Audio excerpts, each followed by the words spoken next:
Welcome. Assalamualaikum. Nama saya Amda Hussein. Kita doa salam taziah. Bas persiaran itu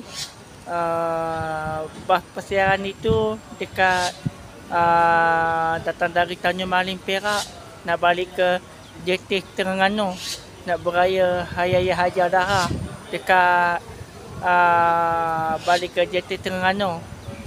Jadi balik ke JT Terengganu balik Hari Raya Haji Adha. Dah habis Hari Raya Haji Adha, Hari Raya Korban.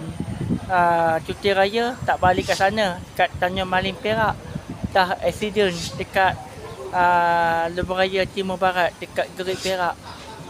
Sekarang orang lain semua hidup. Lain 15 orang mati semua. Dekat mana? Dekat Lebuh Raya Timur Barat. Telefon ambulans untuk ke Obistai Baling Kedah, Obistai Taiping Perak, Obistai Ipoh Perak, Obistai mana?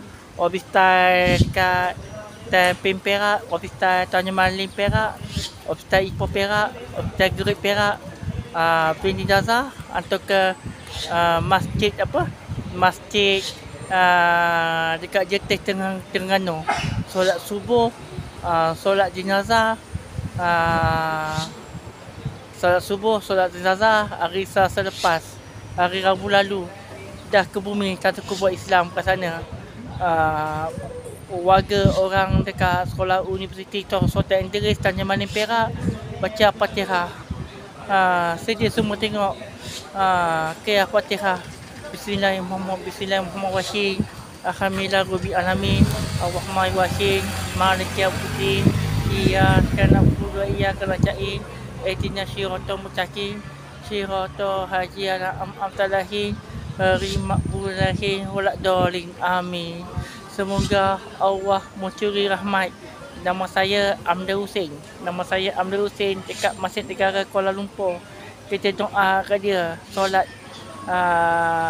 jenazah, solat subuh, solat jenazah, solat selalu. Hari ni hari Jumaat. Kita kat Masjid Negara Kuala Lumpur. Dah habis sembahyang Jumaat dekat Masjid Negara Kuala Lumpur. Doa ke dia dekat pelajar USI Kolej dekat Tanjung Malim Perak. Okey, Fatihah. Waalaikumsalam. Okey, selamat tinggal. Bye.